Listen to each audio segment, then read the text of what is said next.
नमस्कार दोस्तों, आप सभी का हमारे एप्लीकेशन राकेश बलौदा झुंझुनू पे स्वागत है। तो जितने भी स्टूडेंट जुड़े हुए हैं वो एक बार सभी अपने अपने दोस्तों को ज़रूर जो एप्लीकेशन का लिंक है वो ज़रूर शेयर किया करो। तो सबसे पहले आज अपन जो अपना टॉपिक है लाइब्रेरी कैटलॉग या बात करें अपन पुस्तकालय सूचीकरण के बारे में।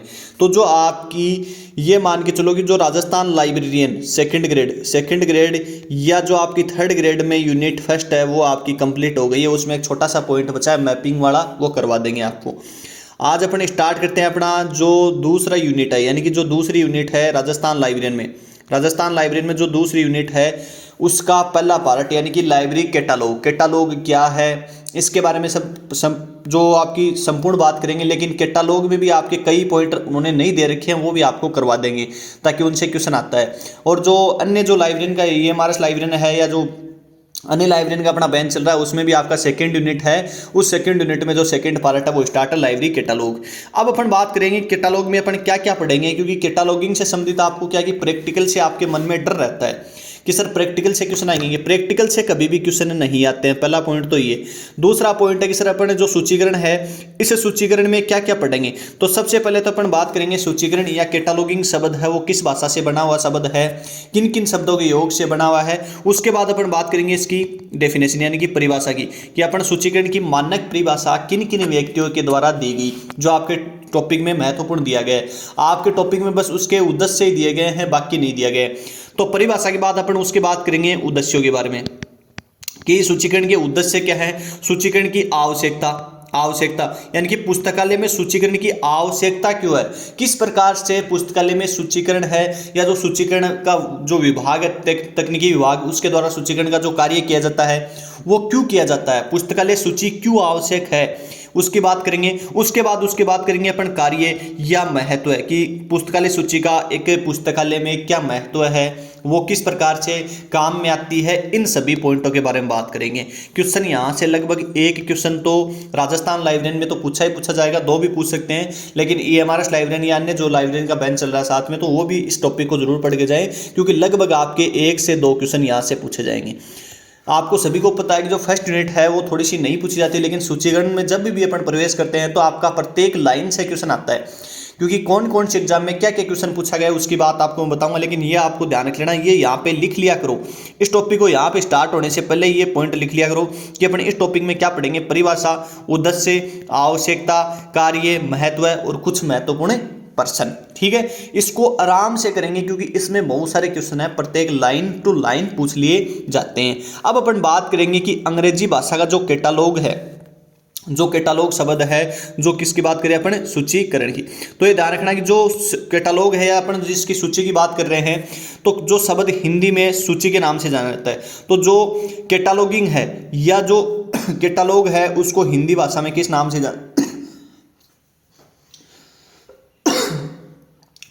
जो कैटालॉग शब्द है उसको हिंदी भाषा में किस नाम से जानते हैं, सूची के नाम से जानते हैं। तो ये ध्यान रखना आपको कि कैटालॉगिंग यानी सूचीकरण। अब बात कर लेते हैं कि जो ये कैटालॉग शब्द है ये इसकी उत्पत्ति ग्रीक भाषा से, ये ध्यान रख लेना, इंपॉर्टेंट है, पूछी गई है 2017 में एक एग्जाम में। ठीक है, कि कैटालॉग शब्द की उत्पत्ति किस भाषा से हुई है, तो ग्रीक भाषा के, ये ध्यान रख लेना। राजस्थान लाइब्रेरियन एग्जाम सन 2018 में जो सेकंड ग्रेड की एग्जाम हुई थी शायद 12 पोस्टों के लिए, उसमें पूछा गया था कि कैटालॉग शब्द किन दो शब्दों के योग से मिलकर बना है, तो काटा प्लस लोगोस से मानी जाती है। इन दोनों पॉइंटों का अपन बात करेंगे, उसके बाद इनकी मानक परिभाषाओं की बात करेंगे। तो काटा का शाब्दिक अर्थ क्या होता है, अनुसार, और लोगोस का शाब्दिक अर्थ क्या होता है, तर्क संगत, विवेक या कर्म आदि होता है। तो आपको दोनों का क्या रखना है, अर्थ या शाब्दिक अर्थ ध्यान रखना है, क्योंकि शाब्दिक अर्थ अपने को परिभाषा से पहले जानना बहुत जरूरी है। तो यहाँ पे 3 पॉइंट है। कैटालॉग का हिंदी में सूची कहते हैं, कैटालॉग शब्द है वो ग्रीक भाषा के काटा प्लस लोगोस शब्द से बना है, और काटा का अर्थ क्या होता है, अनुसार, और लोगोस का शाब्दिक अर्थ क्या होता है, तर्क संगत, विवेक या कर्म आदि। आपको कहीं पे भी सूचीकरण पढ़ने की आवश्यकता नहीं पड़ेगी यदि आप अच्छे से नोट्स बना के पढ़ते हो, क्योंकि आपको प्रत्येक पॉइंट है वो यहाँ पे आपको देखने को मिल जाएगा। अब यहाँ पे आपको देखना है कि जो कैटालॉग शब्द का अर्थ है वो पूरा क्या हो जाएगा, तो तर्क संगत विधि या विवेक के द्वारा किसी सामग्री का व्यवस्थापन करना ही सूचीकरण कहलाता है। तो किसी भी जो पुस्तकालय में आपको पता है कि तरंग संगत यानी कि अच्छी प्रकार से कोई भी जो पुस्तकालय सामग्री है या पुस्तकालय में जो बुक है उनका क्या करना, सूचीकरण करना या उनका अच्छे प्रकार से व्यवस्थापन करना ही क्या कहलाता है, सूचीकरण कहलाता है। तो ये आपको ध्यान रखना है कि तर्क संगत विधि या विवेक के द्वारा।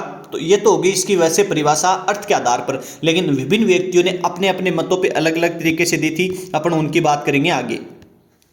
अब क्या है कि पुस्तकालय में प्राथमिक कार्य यह है कि वे अपने संग्रहित सूचनाओं यानी कि पुस्तकालय में जो संग्रहित सूचना या जो सामग्री होती है, यहाँ पे लिख लेना, ये जो सामग्री होती है, सामग्री से पाठकों को उनके लिए आवश्यक सूचना, जो पाठकों के लिए आवश्यक सूचना है, यानी कि पुस्तकालय में जो सामग्री होती है, संग्रहित सूचना या सामग्री होती है, उनसे पाठकों के लिए जो आवश्यक सूचना पुस्तकें उपलब्ध करा दे ताकि पाठकों को जिस प्रकार की सूचना की आवश्यकता है उसकी पूर्ति हो सके, साथ ही पुस्तकालय के 5 नियमों की रक्षा हो सके।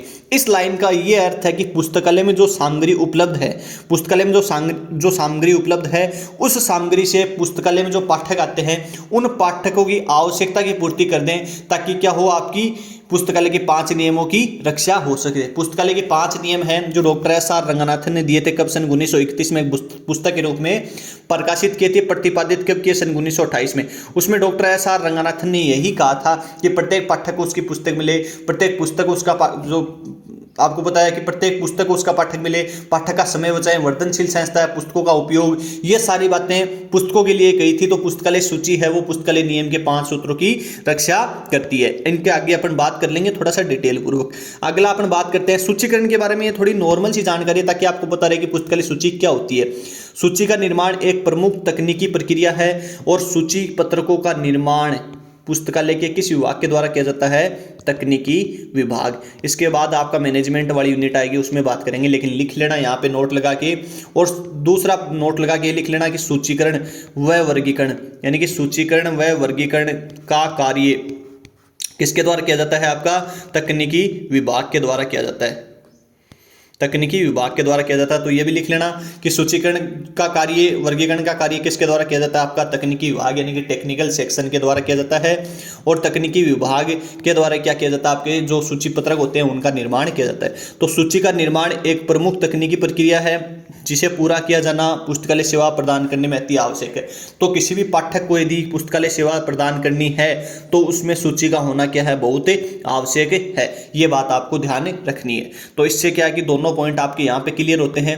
अब अपन बात करेंगे पुस्तकालय सूची की, यानी कि लाइब्रेरी कैटलॉग का कार्य है वो प्राचीन पुस्तकालय से ही प्रारंभ है। प्राचीन पुस्तकालय अपन बात करें तो परंपरागत, जो परंपरागत पुस्तकालय हैं, या आपको पता है कि परंपरागत पुस्तकालयों के बारे में मैंने बताया था। पुस्तकालय सामान्य रूप से, वैसे आपको मैंने 4 प्रकार बताए थे प्राचीन पुस्तकालयों के, कि परंपरागत पुस्तकालय और डिजिटल पुस्तकालय। कौन से डिजिटल पुस्तकालय हैं, तो परंपरागत पुस्तकालय हैं, उनमें क्या है कि आपका सूची का प्रयोग, तो आपको पता है कि कोई भी छोटे से छोटा पुस्तकालय हो, सूची का प्रयोग तो किया जाता है लेकिन सही ढंग से उस समय प्रयोग नहीं किया जाता था, क्योंकि वहां पे जो परंपरागत पुस्तकालय हैं उनमें पत्तों पे, यानी कि उनमें क्या पत्तों पे लिखा जाता था, और पत्तों पे लिखने के बजाय में आपको पता है कि उस समय अभाव था डिजिटल सामग्रियों का या सूची पत्रकों का। तो उसमें आपको पता है कि प्राचीन पुस्तकालय से प्रारंभ हो चुका है, लेकिन उस समय से इसके लिए किसी मानक सूची निर्माण कोड का अभाव था, क्योंकि आपको पता है कि उस समय कोई भी मानक सूची कोड है, जैसे RDA है, जेड आपका 39.50 है, या जो आपका मारक है, बहुत सारे जो मानक स्टैंडर्ड जो कैटलॉग कोड हैं उनके बारे में आपको आगे जो आगे का वीडियो आएगा आपके लिए वो स्टैंडर्ड कोड पे आएगा, क्योंकि स्टैंडर्ड कोड के बारे में आपसे बार बार एग्जाम में पूछा जाता है। ACR2 है, इनके बारे में आगे जो आपका स्टैंडर्ड कोड है सारे आपके स्टैंडर्ड कोड करवा दिए जाएंगे। कोड का अभाव था, परंतु वर्तमान में पुस्तकालय सूची का निर्माण कोड पर आधारित है, जिससे विश्व स्तर में इसको मान्यता प्राप्त होती है। तो ये पॉइंट आप इसको लिख लेना। पुस्तकालय सूची का जो प्राचीन पुस्तकालय में तो अभाव था, लेकिन अभी वर्तमान में बहुत सारे जो कैटलॉग कोड आ चुके हैं उन कोड पे आपको पुस्तकालय का सूची का निर्माण किया जाता है। अब अपन बात करेंगे महत्वपूर्ण, वेरी वेरी इंपॉर्टेंट, एक क्वेश्चन यहीं से पूछा जाता है। ऊपर से 2-4 लाइनें थी, उनको ध्यान रखना। ये कैटालॉग शब्द ग्रीक भाषा, काटा का अर्थ क्या है, लोगोस का अर्थ क्या है, इसका संपूर्ण अर्थ क्या है, सूची किस प्रकार से पुस्तकालय में उपयोगी है। अब अपन बात करेंगे सूचीकरण की कुछ महत्वपूर्ण परिभाषा जो अलग अलग विद्वानों ने अपने मतों पे, उनके खुद के मतों के आधार पर दी गई, और जो एक मानक परिभाषा है। मानक ऐसे नहीं है कि हर किसी ने दी मैंने आपने, वो एक मानक परिभाषा है जिसको मान्यता प्रदान की गई है। उन मान्यता प्रदान में से अपन बात करेंगे परिभाषाओं की। तो सबसे पहले मैं आपको 3-3, 4-4 पॉइंट इसमें अलग से लिखाऊंगा, टीम ने नहीं लिखे। सबसे पहली परिभाषा है कि डॉक्टर एस आर रंगनाथन के अनुसार, यह परिभाषा बार बार एग्जाम में पूछी जाती है, क्योंकि इस परिभाषा से संबंधित यह आपको ध्यान रखना है कि इन्होंने कहा था कि किसी पुस्तकालय या पुस्तकालय संग्रह में, यानी कि कोई भी यदि पुस्तकालय है या उसमें पुस्तकालय संग्रह में उपलब्ध पाठ्य सामग्री की सूची, ये ध्यान रख लेना, आगे कुछ भी जुड़ा है लेकिन इस पॉइंट को आपको ध्यान रख लेना, क्योंकि आपको पता है कि परिभाषा है या जो इसकी जो सूचीकरण की परिभाषा वो चेंज होगी, आपकी इसकी लैंग्वेज चेंज होगी, तो लैंग्वेज डिफिकल्ट भी बनाएगा, लेकिन लास्ट में आपका यही बात जोड़ेगा कि पाठ्य सामग्री की सूची। यदि ऐसा कौन सा व्यक्ति है जिसने कहा था कि पुस्तकालय में उपलब्ध पाठ्य सामग्री की सूची क्या होती है, सूचीकरण कहलाता है, तो वो ध्यान रखना, पुस्तकालय सूची कहलाती है। तो वो किसने कहा था? डॉक्टर एस आर रंगनाथन ने। ये बात यहाँ से क्या कर लोगे आप ध्यान, इस प्रकार से, जैसे मैंने कोष्टक लगाया वैसे भी आप नोटबुक में इसको कोष्टक लगा सकते हैं ताकि आपको ध्यान रहे। ये डॉक्टर एस आर रंगनाथन ने आपको बताया होगा क्लासिफाइड कैटलॉग कोड की जो पुस्तकें आई थी उनमें परिभाषित की थी, तो ये थोड़ा सा इसको ध्यान रख लेना। वैसे मैं आगे आपको बता दूंगा। इसको ध्यान रखना कि जो चार्ल्स एमी कटर हैं, चार्ल्स एमी कटर का पुस्तकालय में सूचीकरण में इनका भी वर्गीकरण और सूचीकरण दोनों में योगदान रहा। दोनों में क्या रहा? योगदान रहा। क्योंकि आपको पता होगा कि नोट लगा के पहले लिख लेना, क्योंकि नोट वो है कि आपको याद रहता है, नोट में लिख लेना एक्सपेंसिव। इसकी क्लासिफिकेशन जो वर्गीकरण पद्धति है 1891 में बनाई थी, किसने? चार्ल्स एमी कटर ने। कहाँ पे? यूएसए में। कहाँ पे? यूएसए में। ये बात यहाँ पे लिख लेना क्योंकि आपको याद रहे। यहाँ से ही क्वेश्चन पूछे जाते हैं ज़्यादा से ज़्यादा कि कौन सी वर्गीकरण पद्धति किसने बनाई, कैसे बनाई थी। अब चार्ल्स एमी कटर ने एक पुस्तक लिखी थी, rules for a dictionary catalogue, सन 1876 में। Rules for a dictionary catalogue नामक पुस्तक में ही उन्होंने यह परिभाषा दी थी। कौन सी? पुस्तकालय सूची किसी भी निश्चित योजना अनुसार व्यवस्थित ग्रंथों की सूची है। कैसे भी दे दे, लेकिन यह आपको ध्यान रखना है, निश्चित योजना अनुसार, निश्चित योजना अनुसार व्यवस्थित पुस्तकों की सूची है, पाठ्य सामग्री की सूची है, ग्रंथों की सूची है। आपको कैसे भी दे दे आगे, लेकिन यह आपको ध्यान रखना है कि निश्चित योजना अनुसार जहां पे नाम आ गया वो कौन होगा? आपका Charles Ammi Cutter. Charles Ammi Cutter के द्वारा यह परिभाषा दी गई है। कब? सन 1876 में, rules for a dictionary catalogue नामक पुस्तक में, जहां पे उन्होंने क्या किए थे? सूचीकरण के जो सिद्धांत उन्होंने जो प्रस्तुति किए थे। लेकिन वो कैसे कैसे किए थे मैं आगे आपको बताऊंगा। Rules for a dictionary catalogue पुस्तक के बारे में पूरा बताएंगे कि ये कब प्रकाशित की गई, उसमें जो रिवाइज एडिशन कब कब आई, कौन कौन से इसमें सिद्धांत हैं वो आपके शामिल किए गए, कौन कौन से एडिशन में कौन कौन से सिद्धांत शामिल किए गए, वो बातें आपकी सारी आ जाएंगी। लेकिन अभी आपको बस ओनली परिभाषा याद रखनी है। आगे है एस.जी. एकर्स की। एस.जी. एकर्स की परिभाषा के अनुसार पुस्तकालय सूची पुस्तकालय में उपलब्ध विभिन्न पाठ्य सामग्री की संक्षिप्त अनुक्रमणिका है। क्या है? पुस्तकालय सूची पुस्तकालय में उपलब्ध विभिन्न पाठ्य सामग्री की सूची है। विभिन्न पाठ्य सामग्री की सूची है, किसने कहा? डॉक्टर एस आर रंगनाथन ने। संक्षिप्त अनुक्रमणिका है, किसने कहा? एस.जी. एकर्स ने। किसने कहा? एस.जी. एकर्स ने। यहां पे इस पॉइंट को अच्छे से ध्यान रखना है। क्या करोगे? अच्छे से ध्यान रखोगे एस.जी. एकर्स की परिभाषा, क्योंकि आपको यह परिभाषा सभी एक जगह नहीं मिलेगी, या तो एक मिल जाएगी या दो मिल जाएंगी। तो आपको ध्यान रखना कि यदि निश्चित योजना अनुसार चार्ल्स एमी कटर सूची पुस्तकालय में सूची होती है डॉक्टर एस आर रंगनाथन, या संक्षिप्त अनुक्रमणिका एस.जी. एकर्स। ठीक है, ये ध्यान रख लेना। इसके बाद अपन बात करते हैं ब्राउन कौन सा? वही जेडी ब्राउन के अनुसार आपको पता होगा कि पुस्तकालय सूची ग्रंथों तथा उनमें वर्णित विशेष सामग्री खोजने के लिए सुव्यवस्थित तालिका या कुंजी है। तो कोई भी सुव्यवस्थित तालिका या कुंजी क्या कहलाती है? पुस्तकालय सूची कहलाती है, पुस्तकालय सूचीकरण कहलाता है। तो वो किसने बताया था? तो वो बताया था आपका जेडी ब्राउन ने। तो जेडी ब्राउन के द्वारा manual of the library classification नाम की पुस्तक लिखी गई थी। उस पुस्तक को भी आपको ध्यान रखना है, कब लिखी गई थी? सन 1903 में। या जो ब्राउन है, जेडी ब्राउन, इनके द्वारा जो सब्जेक्ट क्लासिफिकेशन, तो ये सब्जेक्ट क्लासिफिकेशन जो वर्गीकरण की पद्धति बनाई गई थी कब? सन 1906। तो इसको भी थोड़ा सा क्या रखोगे आप ध्यान रखोगे, क्योंकि जेडी ब्राउन ने ओपन एसेस सिस्टम की अवधारणा दी थी सर्वप्रथम। तो इसको भी आपको ध्यान रखोगे, कब दी थी? सन 1892-94 में। तो ये भी आप इसको क्या रखोगे? ध्यान रखोगे। सबसे सर्वप्रथम ओपन एसेस सिस्टम की अवधारणा कहाँ पे विकसित हुई थी? तो आपकी अमेरिका में। इसको भी क्या रखोगे? ध्यान रखोगे। यदि आपको भारत में पूछ लेगी ओपन एसेस सिस्टम की अवधारणा, मुक्त द्वार प्रवेश प्रणाली की अवधारणा, तो कब विकसित हुई? सन 1937 में मद्रास विश्वविद्यालय में। तो ये आपको यहाँ पे मद्रास विश्वविद्यालय लिख के कोष्टक में क्या कर लोगे, लिख लोगे नीचे नोट लगा के। ये नोट लगा के यहाँ पे लिख लेना, क्योंकि ये नोट में से क्वेश्चन ज़्यादा आते हैं, इसलिए मैंने साथ साथ नोट बताने स्टार्ट कर दिए हैं। क्योंकि पहले नोट नहीं बताते थे, तो नोट से क्या है कि जो ऑफलाइन क्लास में बताते हैं तो आपको ऑनलाइन क्लास में भी याद रखने हैं। क्योंकि ऑनलाइन क्लास में जब नोट बताते हैं तो उसमें क्या होता है, समय ज़्यादा लगता है, लेकिन ये मुख्य बात आपको यहीं पे याद होती है, अलग अलग जगह नहीं होती हैं। तो जेडी ब्राउन के बारे में वैसे मैंने बहुत सारी मुख्य बातें बताई हैं, लेकिन जेडी ब्राउन का पूरा करवा देंगे एक बार, क्योंकि कई इनके द्वारा प्रकाशन भी किए जाते हैं। लेकिन लाइब्रेरी जो manual of the library classification नाम की पुस्तक है उसको थोड़ा ध्यान रखोगे, सन 1903 बार बार पूछी जाती है।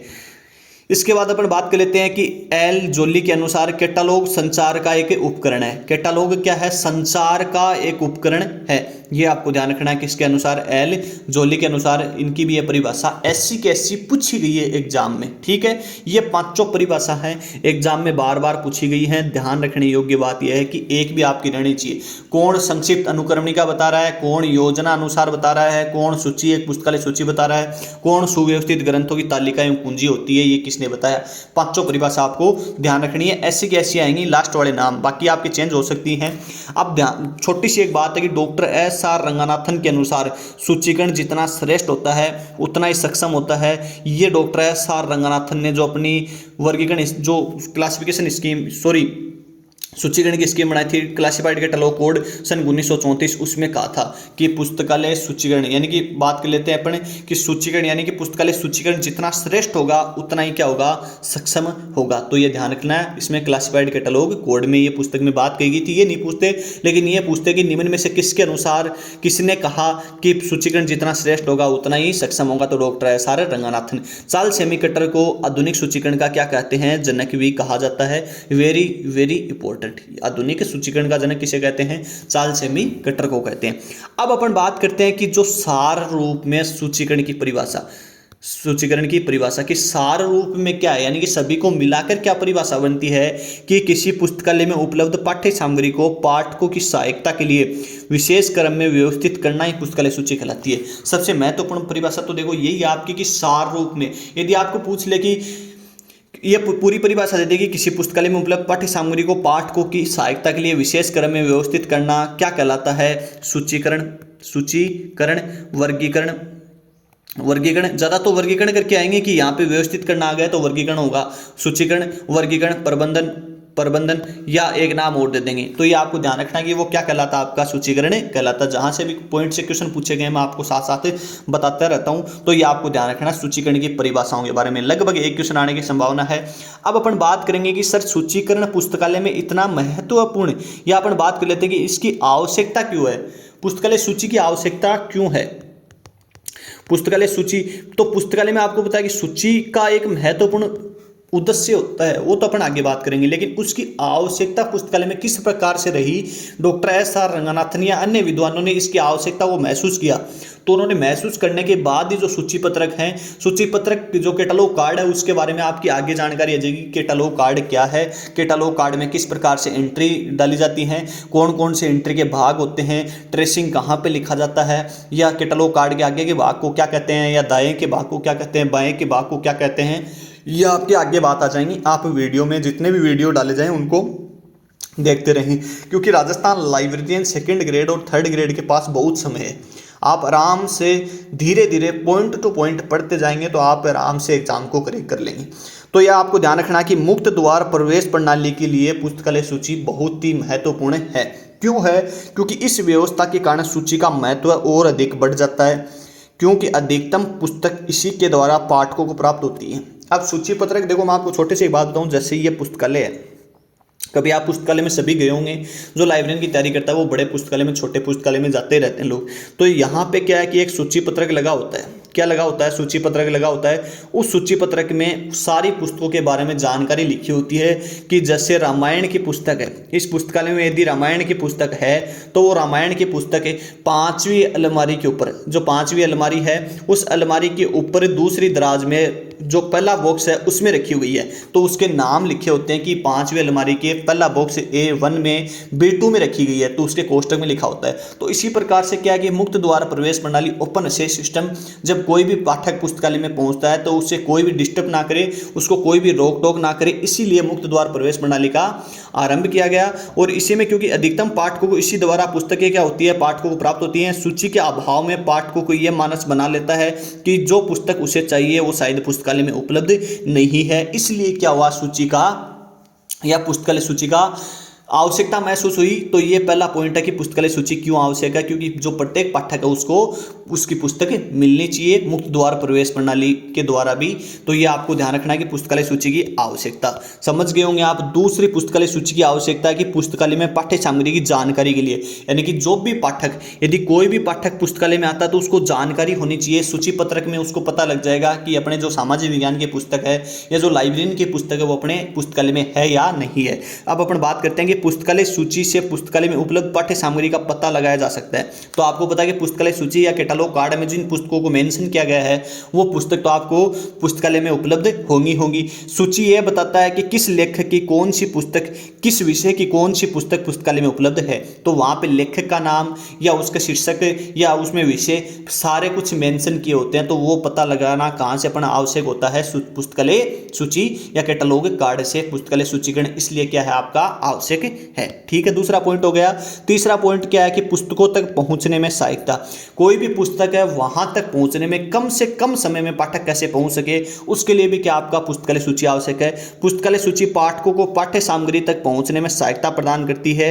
सूची के अभाव में पुस्तक रहते हुए भी पाठक से दूर रह जाती है। तो आपको पता है कि यदि सूची पत्रक में किसी भी पुस्तक को मेंशन नहीं किया गया है, नहीं लिखा गया है, तो पाठक ऐसे सोचता है कि जो पुस्तकालय में जो पाठ्य सामग्री है, जिस प्रकार की पाठक को पुस्तक की आवश्यकता है, वो पाठक की जो पुस्तक की आवश्यकता तो वो पुस्तक इस पुस्तकालय में नहीं है, ये मानस बना लेता है। तो पुस्तक तक पहुंचने के लिए भी आपका क्या है, सर्वप्रथम ये जो मुख्य रूप से पुस्तकालय सूची आवश्यक होती है। इसके बाद अपन बात करते हैं कि चौथी आवश्यकता की पुस्तकालय सूची की, तो समय की बचत। ये सबसे महत्वपूर्ण है कि समय की बचत आपकी ऑटोमेटिकली होगी।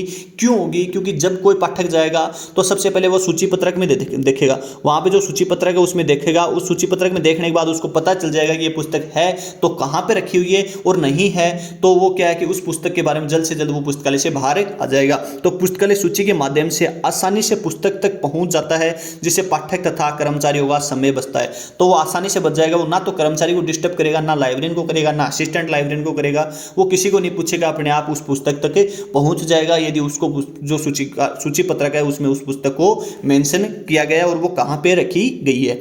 अगला है कि संग्रह पर नियंत्रण। आजकल आपको पता होगा कि दिनों दिन अपन बात करते हैं कि बहुत ज्यादा पुस्तकें आपके खुद के पास, कम से कम ये मान के चलो कि 100 से 150 पुस्तकें मिल जाती हैं आपके पास, क्योंकि यदि आप अच्छी प्रकार से तैयारी करते हो तो आपके पास, आपको पता है जीके हुआ या रीजनिंग हुई, लाइब्रेरी हुई वगैरह वगैरह की 100 से 150 पुस्तकें आराम से मिल जाती हैं। तो ये आपको ध्यान रखना कि दिनों दिन पुस्तक संग्रह में वृद्धि के कारण उत्पन्न स्थिति को निपटाने के लिए भी पुस्तकालय सूची महत्वपूर्ण है, बहुत आवश्यक है, इसलिए पुस्तकालय सूची का पुस्तकालय में आवश्यकता महसूस हुई। ये आपका 5वां पॉइंट, क्योंकि पुस्तकालय सूची को आपको ध्यान रखना है। पुस्तकालय सूची की आवश्यकता से क्वेश्चन आएगा ना, तो वो ऐसे आएगा, निम्न में से कौन सी एक पुस्तकालय सूची की आवश्यकता नहीं है। और ये आपको आवश्यकता सभी ध्यान रखनी है कि क्यों है।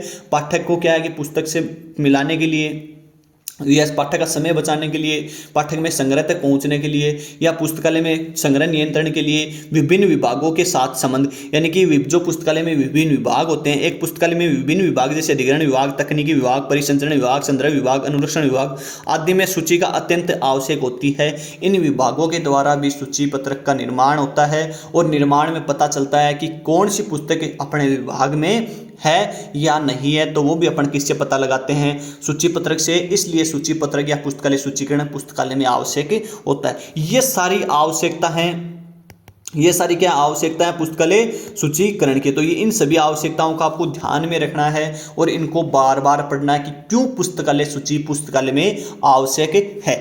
ये हो गया आपका पुस्तकालय सूचीकरण की आवश्यकता। कई तो देखो ऐसे कई मैंने देखा है कि कई पुस्तकों में लिखा ही नहीं रहता सूचीकरण, उसके बाद सीधा सीसी। पुस्तकालय सूचीकरण की आवश्यकता क्या है, अब उसके बाद करेंगे अपने। सबसे पहले अपन 3 नोट की बात करेंगे। 3 नोट में आपका क्वेश्चन पूछा जाता है कि बिना सूची के पुस्तकालय बिना नाम वाले व्यक्ति, बिना परिचय वाले व्यक्ति तथा बिना डाक पते वाले व्यक्ति के समान होता है। तो कोई भी यदि पुस्तकालय है वो यदि बिना सूची के है तो वो किसके समान होता है, बिना नाम वाले व्यक्ति, बिना परिचय वाले व्यक्ति, बिना डाक पते वाले व्यक्ति के समान होता है। यदि आपको पता ही नहीं है कि मेरा क्या नाम है तो आप कैसे पहुंच पाओगे। आपको नाम भी नहीं पता या उसका क्या है कि एड्रेस भी नहीं पता, किसी भी प्रकार का कुछ नहीं पता, तो आपके सामने यदि वो व्यक्ति खड़ा होगा फिर भी आप उसको नहीं पहचान पाओगे कि ये वही व्यक्ति है। तो यह है किसने कहा था कि यह है अमेरिकन भौगोलिक परिषद के एक सदस्य ने कहा था। तो ये ध्यान रखना है कि ये किससे संबंधित है आपका। यदि पूछ ले आपको कि बिना सूची के पुस्तकालय बिना नाम वाले व्यक्ति, बिना परिचय वाले व्यक्ति, बिना डाक वाले व्यक्ति के समान होता है, तो ये किससे संबंधित आपका पुस्तकालय सूची से संबंधित है।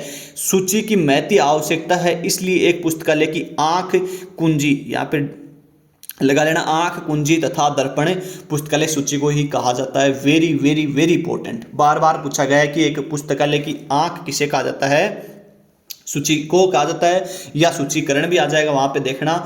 या पुस्तकालय की कुंजी किसे कहा जाता है, सूची को, तथा पुस्तकालय का दर्पण किसे कहा जाता है, पुस्तकालय सूची को कहा जाता है।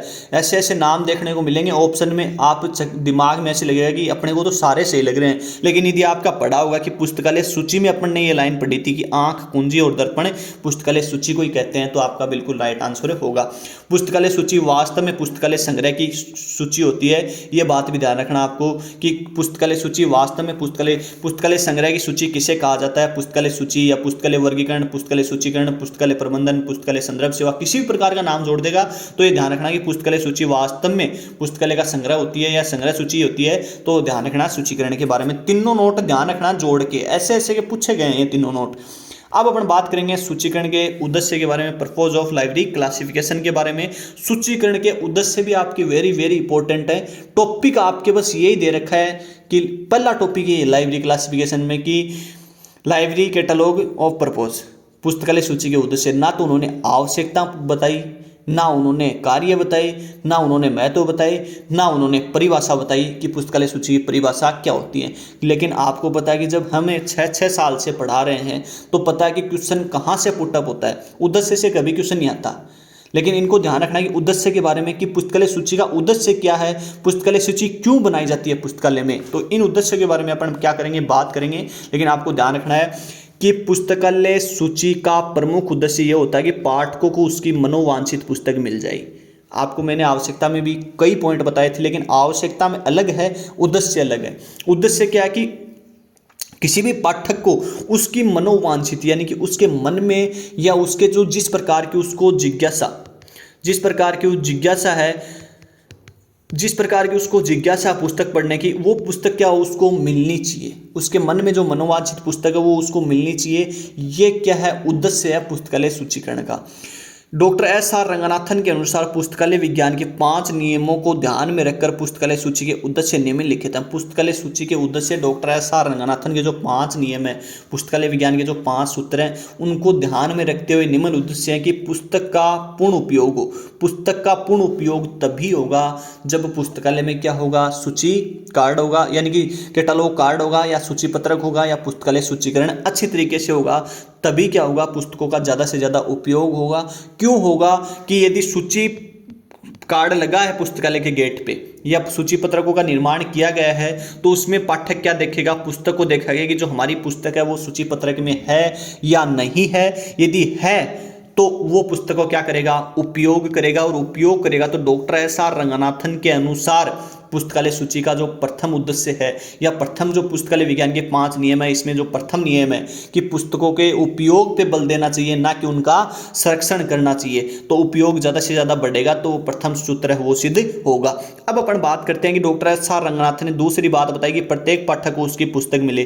तो कोई भी पाठक है यदि वो पुस्तकालय में जाता है, कोई भी पाठक है यदि वो पुस्तकालय में जाता है तो उसको वो पुस्तक मिल जाती है, तो वो पुस्तक मिल जाती है तो वो क्या होगा, डॉक्टर एस.आर. रंगनाथन के अनुसार जो दूसरा सूत्र है कि प्रत्येक पाठक को उसकी पुस्तक मिल जाए, तो सूची पत्रक के माध्यम से उसको क्या मिल जाती है, उसकी पुस्तक। तो दूसरा नियम भी क्या हो जाता है, सिद्ध हो जाता है। तीसरा है कि प्रत्येक पुस्तक को उसका पाठक मिले। यदि उस पुस्तक को सूची पत्रक में मेंशन किया गया है, सूची पत्रक है, उस सूची पत्रक में आपको मेंशन किया गया है, तो वो मेंशन करने पर पाठक उसको देखेगा कि ये पुस्तक हमारे पुस्तकालय में उपस्थित है, इस पुस्तक को हम पढ़ना चाहिए, या उसके मन में उस पुस्तक के पढ़ने के प्रति जिज्ञासा है, तो वो उस पुस्तक को पढ़ेगा, और पढ़ेगा तो वो पुस्तक को क्या होगा कि पाठक मिल जाएगा। तो ये क्या है, डॉक्टर एस.आर. रंगनाथन के अनुसार तीसरा नियम है।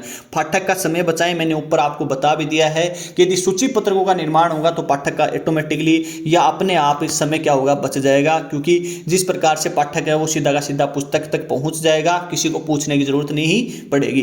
पुस्तक जो प्रचुरता की स्थिति में संग्रह पर नियंत्रण, यानी कि संग्रह पर नियंत्रण, आपको पता है कि आने वाली जो भावी पीढ़ियां हैं या बाल विकास है, उनके लिए पुस्तकों का संग्रह करना पुस्तकालय विज्ञान का 5वां नियम है कि पुस्तकालय एक वर्धनशील संस्था है। तो जो पुस्तकों की प्रचुरता की स्थिति में पुस्तकालय संग्रह पर क्या करना, नियंत्रण करना, यानी कि नियंत्रण करना। मैंने ऊपर आपको बताया भी था कि पुस्तकालय में किस प्रकार से दिनों दिन पुस्तकों की वृद्धि हो रही है, और उन पुस्तकों की वृद्धि को देखते हुए पुस्तकालय पर नियंत्रण करना सबसे ज्यादा क्या है, पुस्तकालय सूचीकरणों या जो पुस्तकालय सूची पत्रक हैं, कैटलॉग कार्ड हैं, या पुस्तकालय सूची का निर्माण करना, ये एक महत्वपूर्ण आवश्यक है। तो ये ध्यान में रखना है कि सबसे महत्वपूर्ण उद्देश्य डॉक्टर एस.आर. रंगनाथन के जो 5 नियम है उनको पूरा करना ही पुस्तकालय सूची का मुख्य उद्देश्य है। चार्ल्स एमी कटर के द्वारा सन 1876 में वेरी इंपॉर्टेंट सन ईस्वी के पुस्तकालय सूची के उद्देश्य का वर्णन अपनी पुस्तक, सबसे पहले ये पूछ सकते हैं कि सूची के उद्देश्यों का वर्णन जो चार्ल्स एमी कटर हैं इन्होंने किस पुस्तक में किया, rules for a dictionary catalogue में, अत्यंत सरल ढंग से किया, जो कि निम्न है। जो चार्ल्स एमी कटर उन्होंने किस किस प्रकार से बताया कि पुस्तकालय सूची की आवश्यकता है कि यदि किसी व्यक्ति को अभिष्ट पुस्तक प्राप्त करने में समर्थवान बनाना, यदि कोई व्यक्ति है तो अभिष्ट पुस्तक यानी कि कोई भी यदि पुस्तक है उसे प्राप्त करने में यानी कि समर्थवान बनाना, आपको लाइब्रेरियन लगने के लिए उसी रास्ते पे दौड़ाना। उसको आपको पता है कि लाइब्रेरियन लगने के बाद क्या क्या होता है, आपको सभी को पता है, इतना तो आपको पता है, लेकिन उस अभिष्ट रास्ते पे या उस जगह पे आपको दौड़ाना, वही क्या कहलाता है। उस पुस्तकालय में यदि कोई पाठक जाता है तो जो पुस्तक प्राप्त करने के लिए उसको सामर्थ्यवान बनाना, यानी कि उसको किस किन बातों का यदि पता है तो वो सूची पत्रक में देख के तो उसको यदि क्या बनाना, यदि उसको पुस्तक का लेखक पता है, पुस्तक का शीर्षक पता है, यदि उसको विषय ज्ञात है, तो वो पुस्तकें अपने आप प्राप्त कर सकता है। यही क्या होता है पुस्तकालय सूचीकरण का मुख्य उद्देश्य है। पुस्तकालय सूचीकरण का मुख्य उद्देश्य है। तो ये आपको ध्यान रखना है कि पुस्तकालय सूचीकरण का मुख्य उद्देश्य चार्ल्स एमी कटर के अनुसार क्या है, यदि कोई भी पाठक को लेखक पता है उस पुस्तक का, या शीर्षक पता है, या विषय ज्ञात है, तो वो उस पुस्तक को क्या कर सकता है, प्राप्त कर सकता है। और ये मुख्य उद्देश्य है चार्ल्स एमी कटर के अनुसार। इसी प्रकार से यह प्रदर्शित करना कि पुस्तकालय में विशिष्ट लेखक द्वारा रचित, यानी कि चार्ल्स एमी कटर ने अपनी पुस्तक में यह कहा था कि यदि कोई भी पाठक है, यदि वो पुस्तकालय में जाता है, कहाँ पे जाता है, पुस्तकालय में जाता है, यदि ये यहाँ पे ये पुस्तकालय है और यहाँ पे क्या है, ये पाठक है, यदि ये पाठक इस पुस्तकालय में जाता है तो उसको यदि उस लेखक के बारे में, यानी कि विशिष्ट लेखक, यदि कोई लेखक है, इस लेखक की उसको पता चल जाएगा कि इसके द्वारा रचित कितनी पुस्तकें हैं, और ये कितनी पुस्तकें हैं वो यहाँ पे लगा, गेट पे लगा जो सूची पत्रक या जो पुस्तकालय कैटलॉग कार्ड होता है उसमें वो देखेगा कि पुस्तकालय में इस लेखक की कितनी पुस्तकें हैं या कितनी रचित पुस्तकें हैं, तो वो क्या करेगा, वहां से पुस्तकें प्राप्त करेगा।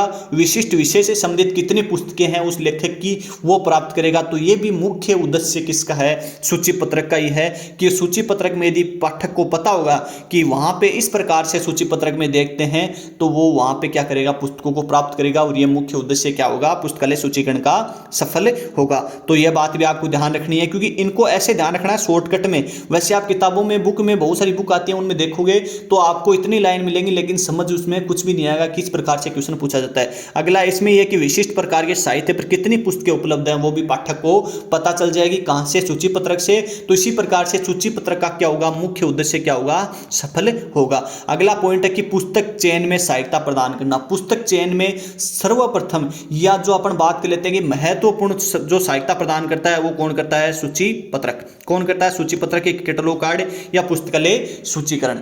तो ये आपको ध्यान रखना कि पुस्तक चयन में, यानी कि एक पाठक को यदि पुस्तक चयन के जो सिद्धांत दिए गए हैं मेलविन डेवी के द्वारा या मैकोल्विन के द्वारा, डॉक्टर एस आर रंगनाथन के द्वारा, ये आपको करवा देंगे। एक सिद्धांत 100% वहां से पूछा जाता है तो वो आगे आपको करवा देंगे, लेकिन पुस्तक चयन में सहायता आपका कौन करता है? सूची पत्रक या पुस्तकालय सूचीकरण।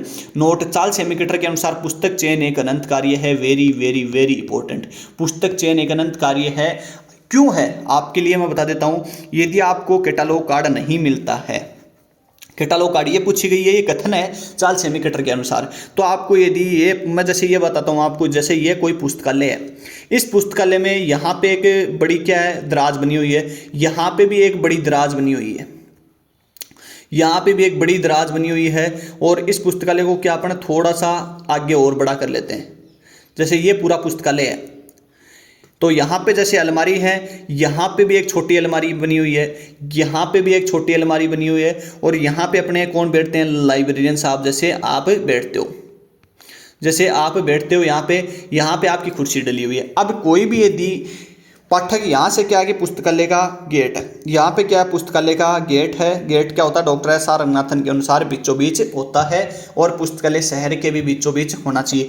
यदि कोई पाठक है, यदि ये क्या हो, ये कोई आपके पास पाठक आता है, ये पाठक यहाँ से अंदर आता है, अब उसको यदि पता ही नहीं होगा कि यहाँ पे कितनी पुस्तकें रखी हुई हैं, ये देखो यहाँ पे कितनी पुस्तकें रखी हुई हैं।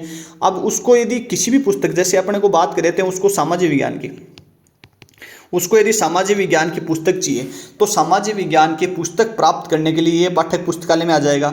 यहाँ पे ना कोई सूची पत्रक है, ना किसी भी प्रकार का कोई कार्ड लगा है कि सामाजिक विज्ञान की पुस्तक है, वो किस अलमारी के किस दराज में रखी हुई है, तो वो यहाँ पे जाएगा। तो इतनी पुस्तकों में, आपने पुस्तकालय देखे हैं, एक पुस्तकालय में आपको पता है कि कम से कम लाखों में पुस्तकें होती हैं।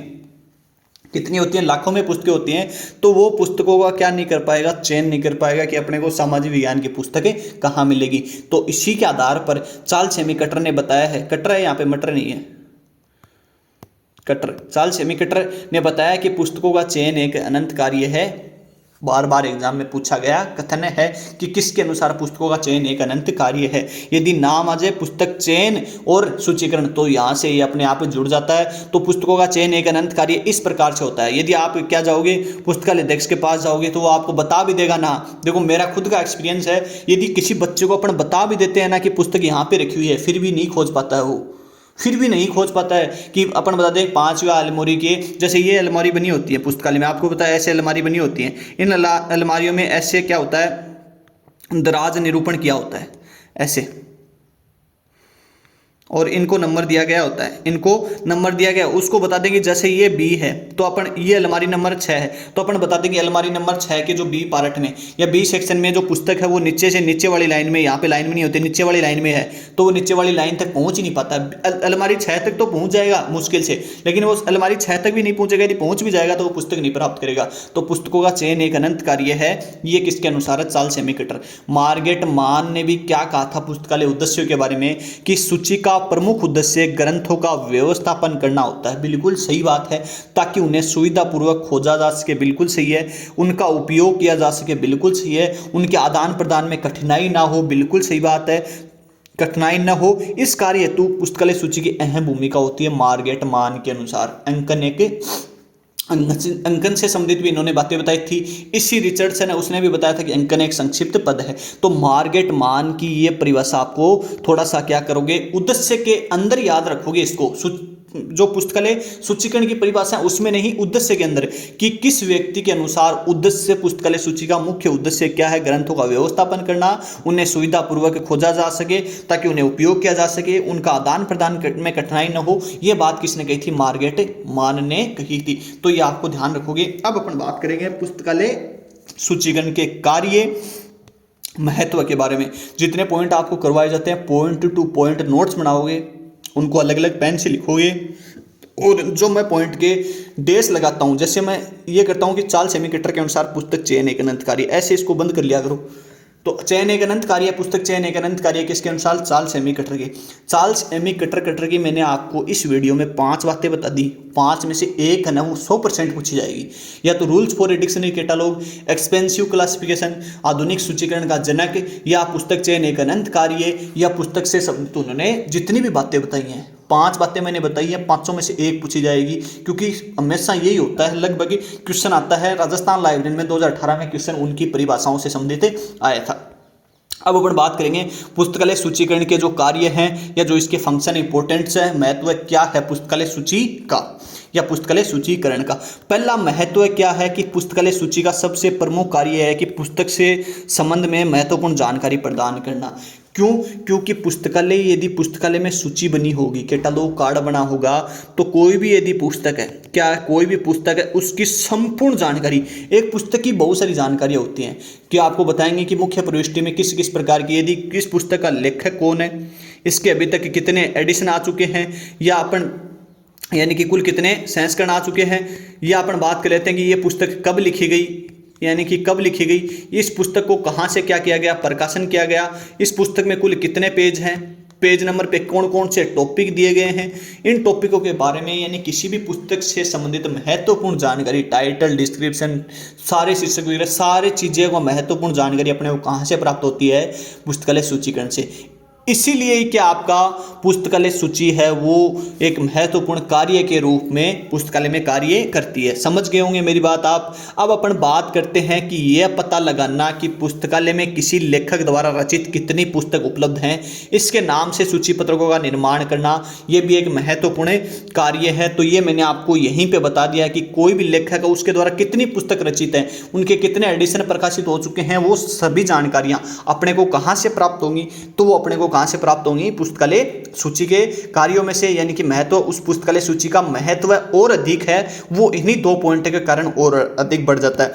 तीसरा पॉइंट है कि ये जानकारी प्राप्त करना कि किसी शीर्षक की कितनी पुस्तक पुस्तकालय में उपलब्ध हैं या उपलब्ध नहीं हैं, इसके लिए शीर्षक सूची को बनाई जाती है। तो एक पुस्तकालय में जैसे सूची पत्रक बनाया जाता है, वैसे ही शीर्षक सूची बनाई जाती है। क्या बनाई जाती है? शीर्षक सूची बनाई जाती है। और उस शीर्षक सूची में आपको यह बताया जाता है कि उस शीर्षक के अनुसार कितनी पुस्तकें उसमें उपलब्ध हैं। पुस्तक की सीरीज, खंड, यानी कि सीरीज है, खंड अपन वॉल्यूम के सीरीज और वॉल्यूम एंट्री का निर्माण किया जाता है। तो सीरीज और वॉल्यूम एंट्री है, उसका निर्माण किया जाता है कि पुस्तकालय में कितनी पुस्तकों की कितनी सीरीज हैं या उनके कितने खंड हैं। आगे की अपन बात करते हैं। तो अगला अपना 5वां पॉइंट है कि किसी विषय पर कितनी पुस्तक हैं, इनकी जानकारी प्राप्त की जा सके। किसी विषय पर यानी कि किस सब्जेक्ट पर कितनी पुस्तकें जानकारी प्राप्त की जा सके, इसके लिए विशेष सूची का निर्माण किया जाता है। किसका निर्माण किया जाता है? विशेष सूची का। इस विशेष सूची नाम को क्या रखोगे आप? ध्यान रखोगे कि इस विशेष सूची से किसकी अपन जानकारी देते हैं? किसी विषय पर कितनी पुस्तकें प्राप्त की जा सके, यानी कि किसी विषय पर कितनी पुस्तक है और इनकी जानकारी अपन कहाँ से प्राप्त करें, तो वो किससे करेंगे? विशेष सूची से। अपन पुस्तक के संपादक यानी कि एडिटर, सहयोगी, कोलैबोरेटर की जानकारी, यानी कि किसी भी पुस्तक की अपन एंट्री बनाएंगे तब अपन बात करेंगे इनकी। आप ये ना सोचें कि अपना सिलेबस है वो पॉइंट टू पॉइंट होगा, बिल्कुल नहीं। क्योंकि सिलेबस है वो पॉइंट टू पॉइंट तो एक ही वीडियो में पूरा करवा सकते हैं। आपके सिलेबस में जो पॉइंट दिए ना, वो एक ही, जो आपका आज वीडियो बन रहा है, इस वीडियो में आपका एक ही पॉइंट था कि पुस्तकालय सूची के उद्देश्य, ना तो आवश्यकता थी, ना महत्व थे, ना कार्य थे, ना सूचीकरण की परिभाषा थी, ना सूचीकरण से जुड़े व्यक्तियों के बारे में जानकारी थी।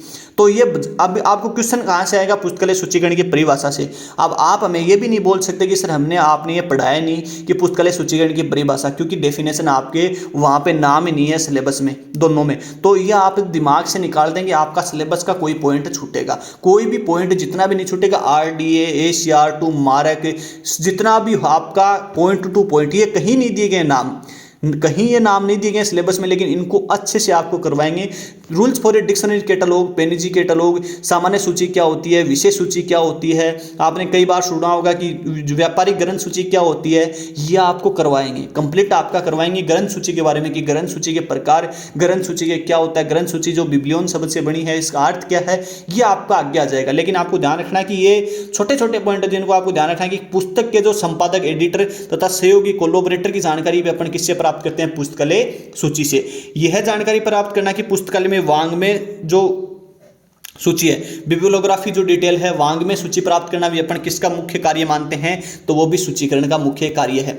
पुस्तक में, पुस्तकालय में, जब पुस्तकालय में पुस्तक कहाँ स्थित है, इस बात की जानकारी भी अपने को कहाँ से मिलती है, पुस्तकालय सूची से। तो ये भी एक महत्वपूर्ण क्या है, पुस्तकालय सूची का कार्य है। अगला अपन पॉइंट की अपन बात करते हैं, तो आगे का पॉइंट अपना क्या है कि अन्य जानकारी उपलब्ध कराना। पुस्तकालय में जो अन्य जानकारियां उपलब्ध कहाँ से होती है अपने को, पुस्तकालय सूची से, कैटलॉग कार्ड से, जैसे सीरीज, खंड, पेज, अधिग्रहण संख्या आदि जानकारी अपने को पुस्तकालय सूची से मिलती है। तो ये भी एक महत्वपूर्ण कार्य होता है किसका, पुस्तकालय सूचीकरण या पुस्तकालय जो कैटलॉग कार्ड है, पुस्तकालय सूची।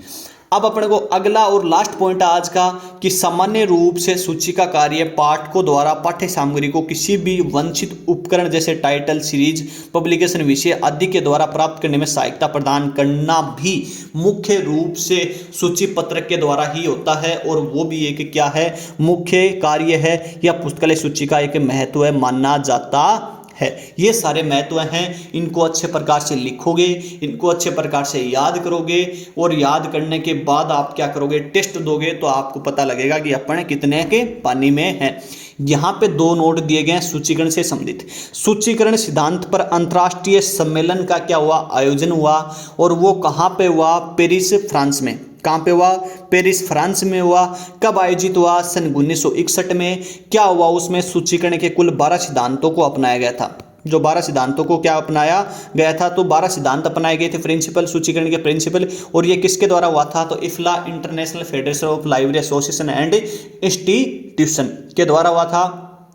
इसका पूरा नाम क्या था, ICCP, International Conference on Cataloguing Principle. पूरा नाम पूछा गया राजस्थान लाइब्रेरियन 2016 में। कहाँ पे आयोजित हुआ, पूछा गया है KVS एग्जाम में। ये कहाँ पे हुआ था, और सन पूछी गई है। किसके द्वारा आयोजित हुआ, ये तो नहीं पूछा गया है। ये एक छोटी सी बात यहाँ पे नोट लगा के और लिख लोगे आप कि इफ्ला के द्वारा सन 1992 में क्या हुआ था कि भारत में यानी कि दिल्ली में एक सम्मेलन का आयोजन हुआ। क्या हुआ, सम्मेलन का क्या हुआ, आयोजन हुआ था। उस सम्मेलन किससे संबंधित था, तो वो डॉक्टर SR रंगनाथन की जो जयंती थी, यानी कि सन 1992 जन्म हुआ था उनका। कब, सन 1892 में, 12 अगस्त सन 1892 में उनकी जयंती पे ILA के द्वारा ये सम्मेलन आयोजित किया गया था, जिसमें इफ्ला को भी बुलाया गया था। लेकिन उस समय यह पूछा गया कि इफ्ला ने जो सम्मेलन आयोजित किया था दिल्ली में, उस समय ILA के अध्यक्ष कौन थे, तो वो ध्यान रखना,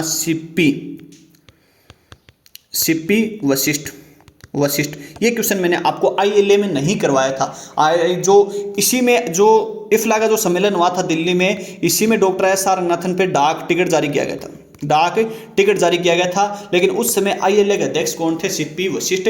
ये लिख लेना, क्योंकि ये सीपी वशिष्ठ बार बार पूछा गया है कि इफ्ला के द्वारा सन 1992 में जो दिल्ली में सम्मेलन आयोजित करवाया गया, जो कॉन्फ्रेंस हुई थी, उन कॉन्फ्रेंस में ILA के अध्यक्ष कौन थे। तो ILA क्या करता है कि अंतर्राष्ट्रीय स्तर पर जो भी पुस्तकालय संघ है उनका संबोधन करता है।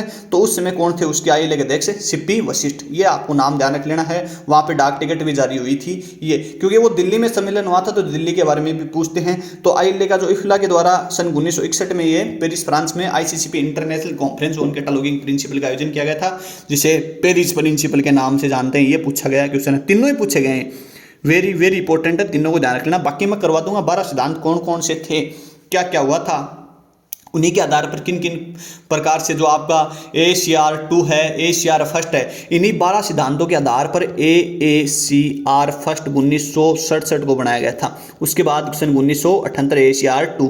तो ये बातें मैं आपको आगे करवा दूंगा। AACR 2 क्या है, AACR 2 कितने भागों में है, किस भाग में किससे संबंधित है, तो ये आपको ध्यान रखना है। यहाँ से ये पॉइंट सीपी वशिष्ठ वाला छोटा से 5-7 क्वेश्चन हैं, पूछे गए हैं, 6-7 क्वेश्चन है, सभी के सभी पूछे गए हैं। कैटालॉग शब्द किन 2 शब्दों के योग से मिलकर बना, जो नहीं पढ़ के जाता वो तो ऐसे करता है, कैटा प्लस लॉग, ठीक है। लेकिन पढ़ के जाता वो क्या करता है कि कैटालॉग शब्द किन 2 शब्दों के योग से बना है। सबसे पहले आपको पूरा का पूरा नाम देखना है। केटा प्लस लोगोस गलत है, यहाँ पे ओ आएगा, ठीक है, पहला गलत। काटा प्लस लोगोसो ये भी गलत है। केटा प्लस लोगोस यहाँ पे क्या आएगा, ओ आएगा, ये ध्यान रख। ऐसा कैसा क्वेश्चन पूछा गया है, ये आपको ध्यान रखना है। इसके बाद काटा प्लस लोगोस क्या हो जाएगा, राइट आंसर हो जाएगा, ध्यान रखने योग्य बात है, क्योंकि ऐसा कैसा क्वेश्चन आता है। और जब इसी प्रकार से आप इन छोटे छोटे शब्दों को नहीं देखते हो, ए ओ को नहीं देखते हो, और ऐसा कैसा क्वेश्चन राजस्थान लाइब्रेरियन एग्जाम और एक बार एमपी सेट में, सेट के एग्जाम में इतना जो हाई लेवल का क्वेश्चन आ गया है, तो आपको ध्यान रखना है।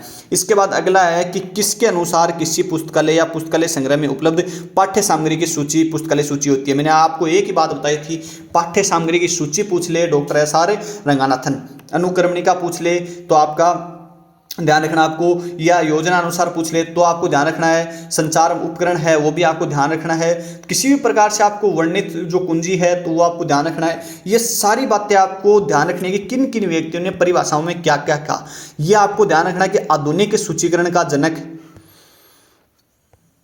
आधुनिक सूचीकरण का जनक किसे कहा जाता है, तो आधुनिक सूचीकरण का जनक आपको पता है किसको कहा जाता है, चार्ल्स एमी कटर। ऐसा कैसा भी दे सकता है कटर नाम लिख के, चार्ल्स एमी ना दे, सीए ना दे, आपको ध्यान रखना चार्ल्स एमी कटर को। रूल्स फॉर डिक्शनरी कैटालॉग नाम की पुस्तक है, वो किसके द्वारा लिखी गई थी, CA Cutter, Charles Ammi Cutter के द्वारा सन 1876 में लिखी गई थी। इस पुस्तक को बहुत याद करके आपको याद रखना है। पेरिस सम्मेलन का आयोजन कब किया गया, सन 1961 में, और इफ्ला के द्वारा जो दिल्ली में आयोजन किया गया था सन 1992 में कैटालॉग लिया गया है। ये सेट का क्वेश्चन है, एमपी सेट में पूछा गया है, कैटालॉग लिया गया है। ऐसा कैसा क्वेश्चन है, Spanish, Latin, Greek, English, Greek भाषा से मैंने आपको बता दिया है। ऐसा कैसा क्वेश्चन आया, ये भी ऐसा कैसा क्वेश्चन है, और ये भी एक कोई सेट एग्जाम से उठाया है मैंने। निम्न में से किसने कहा कि पुस्तकालय सूची वह सूची है जो किसी योजना के अनुसार, देख लो चेंज हो गई ना परिभाषा, लेकिन ये नाम चेंज नहीं हुआ, योजना के अनुसार व्यवस्थित ग्रंथों की सूची। तो योजना के अनुसार आपका ध्यान रखना है, किसके अनुसार हो जाएगी, चार्ल्स एमी कटर। वेरविक शेर्स नहीं है, वेरविक शेर्स के बारे में बहुत सारी बातें बताएंगे आपको कि वेरविक शेर्स ने भी उपसूत्र दिए थे। सर्वप्रथम उपसूत्र नाम का जो शब्द है उसका प्रयोग भी इन्होंने किया था। कुल उपसूत्र उन्होंने 29 दिए, 6 भागों में विभाजित किए थे। ये बात लिख लेना चाहिए आप यहाँ पे। वहां पे शुद्ध अंकन का प्रयोग किया, जेडी ब्राउन के बारे में बता दिया, डॉक्टर एस आर रंगनाथन के बारे में मैंने आपको बता दिया। तो ये आपका यहाँ पे क्या होता है कि सूचीकरण का मुख्य रूप से जो प्रथम पार्ट है वो आपका क्लियर होगा। आप ये जुड़े रहें, जितने भी अपने दोस्त हैं उनको जरूर शेयर करें। सारा कंप्लीट मैटर आपको धीरे धीरे हमारे यूट्यूब चैनल पे भी कुछ वीडियो आपको क्वेश्चन के रूप में देखने को मिल जाएंगे। इसके अलावा जो लाइब्रेरी कैटालॉग का फर्स्ट पार्ट है वो हो गया सूचीकरण। आपका जो आपको पता चल रहा है कि जो राजस्थान लाइब्रेरी में कैटालॉगिंग का पार्ट पहले है, उस वर्गीकरण का बाद में, वर्गीकरण का करवा देंगे। सीसी के CCC है क्लासिफाइड कैटालॉग कोड, उसकी प्रविष्टियां अच्छे प्रकार से आपको वीडियो देखने को मिल जाएगा। जय हिंद, जय भारत।